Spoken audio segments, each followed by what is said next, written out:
Assalamualaikum warahmatullahi wabarakatuh.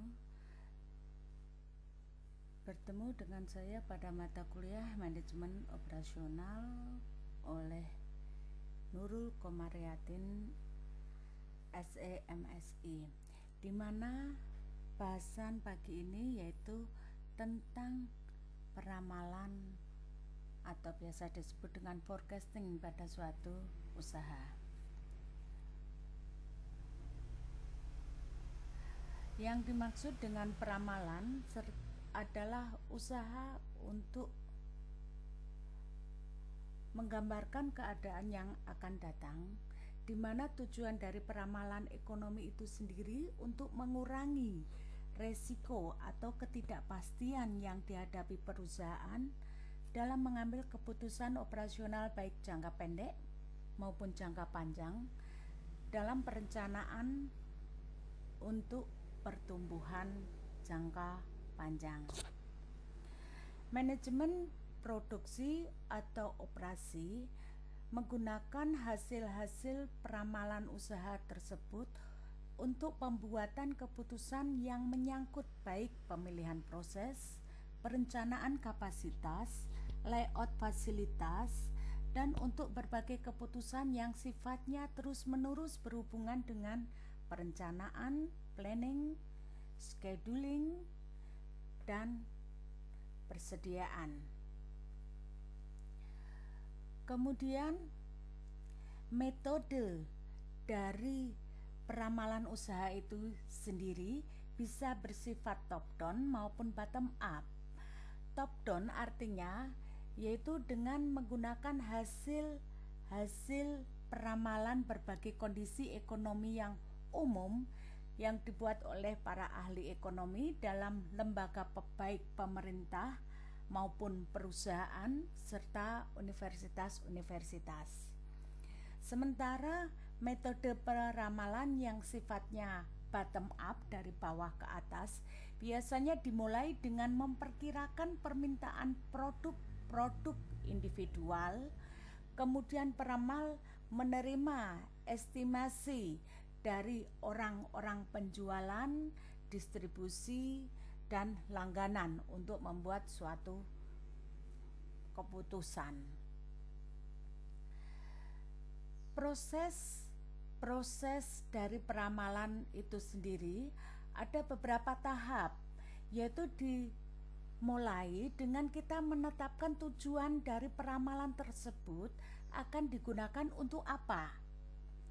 Kemudian setelah kita menentukan tujuan tersebut, misalkan arahnya untuk membuat produk baru, untuk meningkatkan kinerja, memperluas pasar, dan lain sebagainya.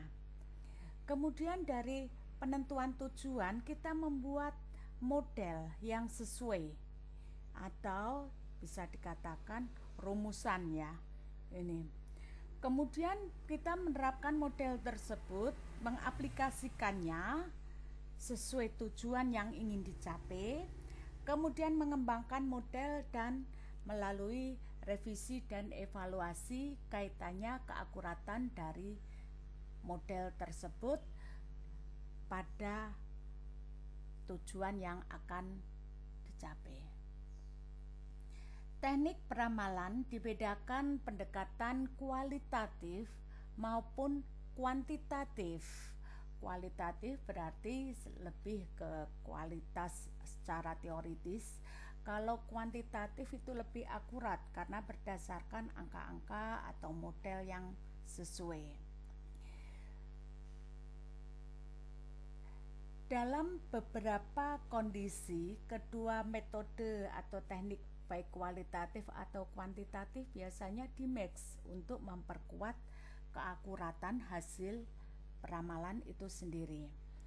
Teknik peramalan yang sifatnya kualitatif di sini bersifat lebih subjektif, berdasarkan pada estimasi-estimasi dan pendapat-pendapat dari para ahli atau orang-orang penjualan, pelanggan, spesialis dari berbagai bidang. Karena lebih subjektif, maka biasanya kita menggunakan secara kolektif dengan metode juri opini eksekutif, Delphi, gabungan tenaga penjualan maupun survei pasar untuk meminimalkan sifat subjektivitas tersebut agar lebih objektif hasilnya. Metode peramalan yang sifatnya kualitatif, yang pertama adalah juri opini eksekutif, yaitu kita mengumpulkan sekelompok eksekutif tingkat atas, kemudian dicari pendapatnya dari satu dengan yang lainnya, kemudian untuk menemukan suatu konsensus yang sesuai untuk meminimalkan sifat subjektif tadi.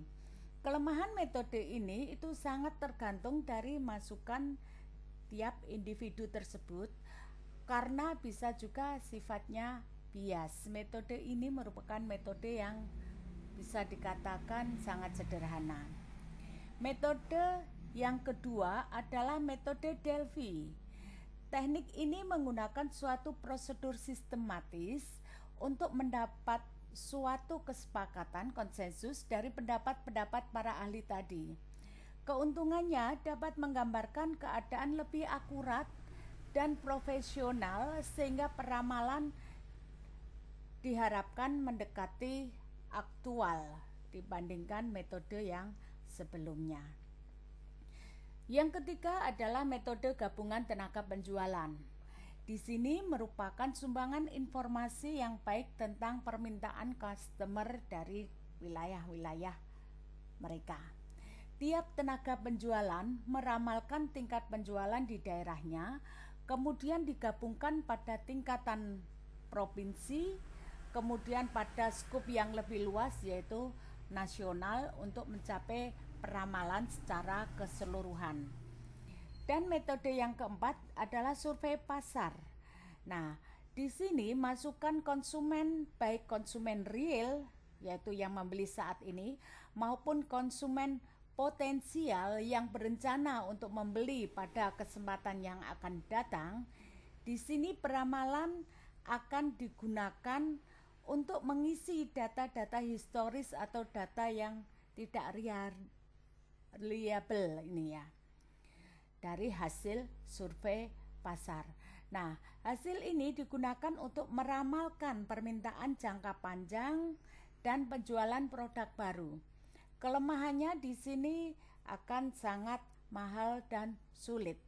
Kenapa? Karena misalkan di sini yaitu organisasi atau manajemen dari suatu perusahaan akan mendatangi suatu lokasi untuk mencari pendapat-pendapat dari customer baik yang real maupun potensial tadi untuk diminta pendapatnya.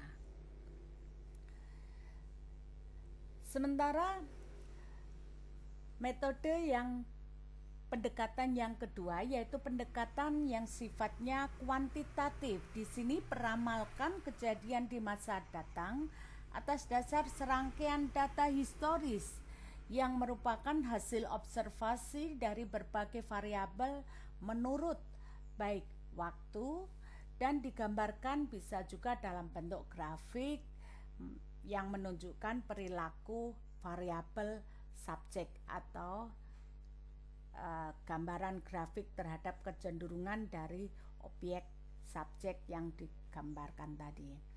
Nah, di sini pola grafik tersebut bisa digambarkan konstan ataukah tren ataukah misalkan seasonal atau musiman dan cyclical atau siklus.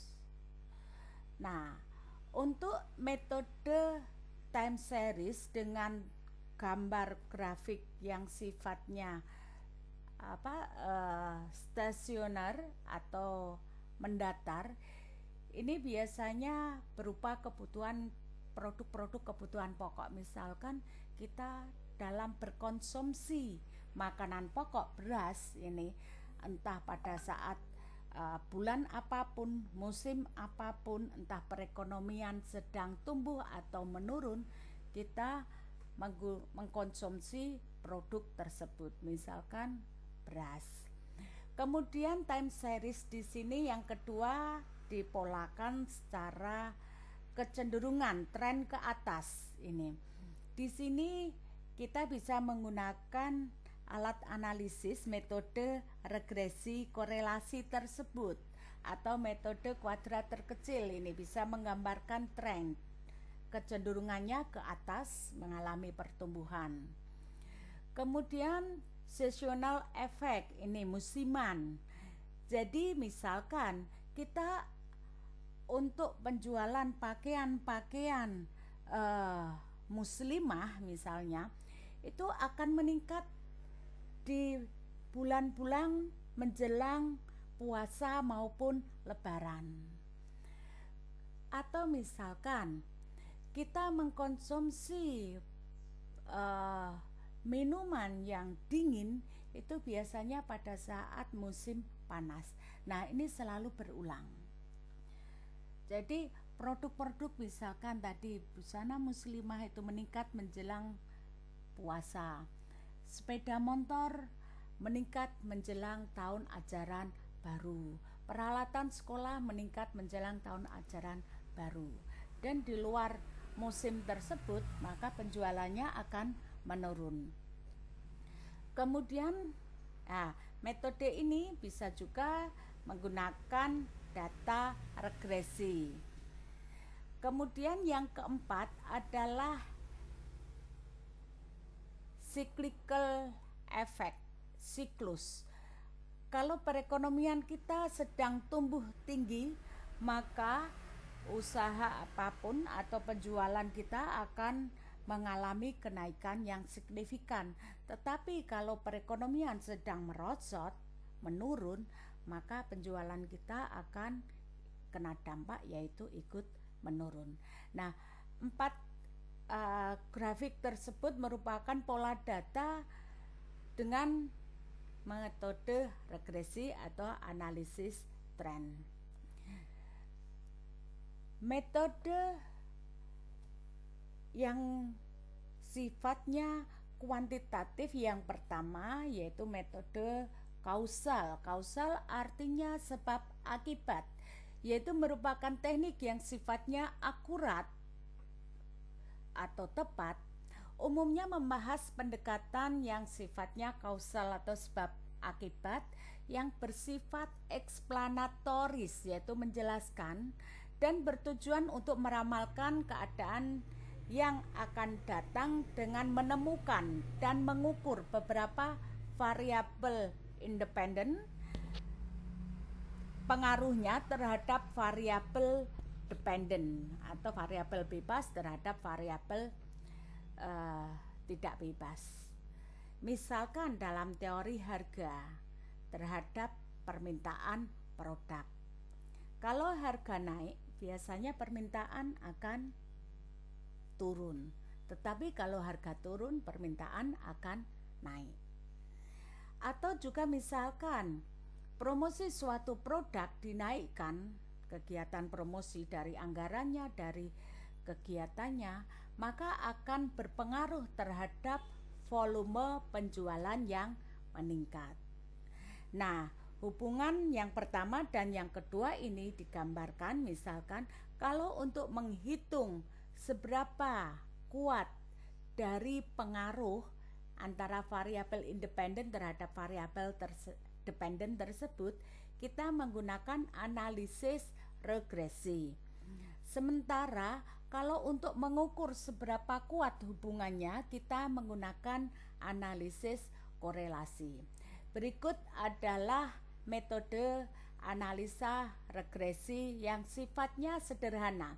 Jadi ada yang sifatnya sederhana karena di sini variabel independennya hanya satu atau variabel bebasnya ini hanya satu yang mempengaruhi variabel dependen terpengaruh. Contohnya tadi X-nya adalah promosi. Promosi meningkat akan meningkatkan volume penjualan. Nah, di sini hubungannya volume penjualan misalkan Y sama dengan A atau konstanta A ini, yaitu menggambarkan berapa besarnya kenaikan atau penurunan dari penjualan apabila promosi tidak dilakukan atau apabila X sama dengan 0. Sementara simbol huruf B menggambarkan kecenderungan atau perubahan rata-rata dari penjualan, baik meningkatnya maupun penurunannya terhadap perubahan per unit dari variabel promosi, yaitu di sini disimbolkan X, variabel independen. Nah, kalau regresi untuk mengukur pengaruh, sementara korelasi untuk mengukur hubungan. Nah, berikut secara manual untuk menentukan besaran konstanta simbol dari A, dari B untuk menemukan pengaruh variabel independen terhadap dependen. Nah, tetapi ada cara yang lebih mudah ini dengan program SPSS. Sekarang sudah ada sampai SPSS 24 itu kita bisa mencari variabel dependen Y ini yang dipengaruhi dari beberapa variabel independen, misalkan harga, promosi, kemudian tempat, ya variabel-variabel independen berapapun itu. Dengan metode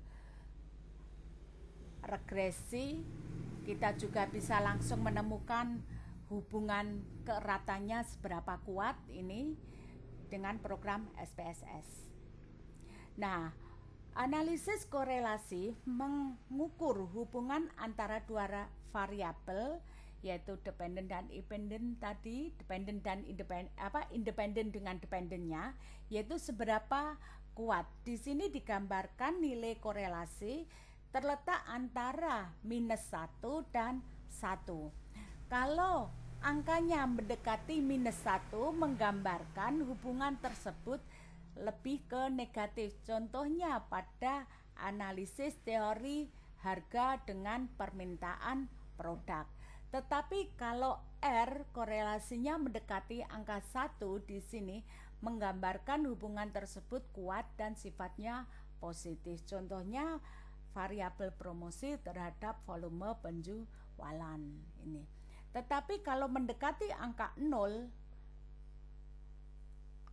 variabel hasil dari korelasi tersebut menggambarkan bahwa antara variabel independen dengan dependen tidak ada hubungannya. Misalkan apa? Misalkan harga minyak terhadap produk, volume penjualan produk kita. Misalkan seperti itu, harga minyak dunia di sana, harga penjualan produk UMKM di sini itu tidak ada hubungannya, atau misalkan hubungan itu sangat lemah. Nah, metode pendekatan yang sifatnya kuantitatif yang kedua yaitu metode kuadrat terkecil. Di sini yaitu kita menentukan garis tren yang menggambarkan jumlah terkecil dari kuadrat selisih data dengan data asli dengan data pada garis tren. Di sini Y, misalkan volume penjualan sama dengan A konstanta plus B itu trennya dikalikan X. Nah, X ini variabel independennya ini apa? Misalkan di sini adalah kurun waktu atau data historis bulan misalkan. Untuk menemukan konstanta di sini kita menghitung A sama dengan sigma Y, yaitu jumlah dari volume penjualan bulan-bulan sebelumnya di total dibagi dengan jumlah data periodenya ini. Sementara B trennya itu kita mencari dengan cara sigma XY dibagi dengan X kuadrat, yaitu jumlah dari perkalian penjualan dikalikan periodenya bulan tadi, bulan 1 atau bulan 2 dan seterusnya, dibagi dengan X dikuadratkan. Ini contoh misalkan data metode kuadrat terkecil 5 tahun, tahun pertama, kedua, ketiga, keempat, kelima. Kemudian ini adalah pelanggan dari usaha kita. Ini rata-ratanya. Kemudian X-nya kita mencari center kalau data tersebut ganjil, maka titik tengah kita kasih angka 0. Ke atas kita kasih angka -1, ke bawah kita kasih angka 1, 2 dan seterusnya. Kemudian dikuadratkan, dikalikan dengan penjualan atau pelanggan di sini simbolnya, kemudian X kuadrat. Nah, A yaitu sigma XY ini dibagi dengan jumlah data, ada 5. Ketemu 6,1. Sementara trennya B itu dengan menjumlahkan perkalian antara penjualan, di sini jumlah anggota pelanggan, dikalikan dengan X ini ya. Dijumlahkan kemudian dibagi dengan sigma X kuadrat. Ketemu 0,55. Ini adalah trennya, kemiringannya. Dikalikan dengan X. Nah, X ini berarti dari sini kalau kita ingin meramalkan pelanggan jumlahnya berapa pada tahun 2002, berarti X-nya ini diganti angka, kalau 2001 2, maka 2002 otomatis di sini angka 3. Maka akan ketemu jumlah penjualannya atau jumlah pelanggan, anggota pelanggan. Dan terima kasih. Demikian perkuliahan hari ini dan wassalamualaikum warahmatullahi wabarakatuh.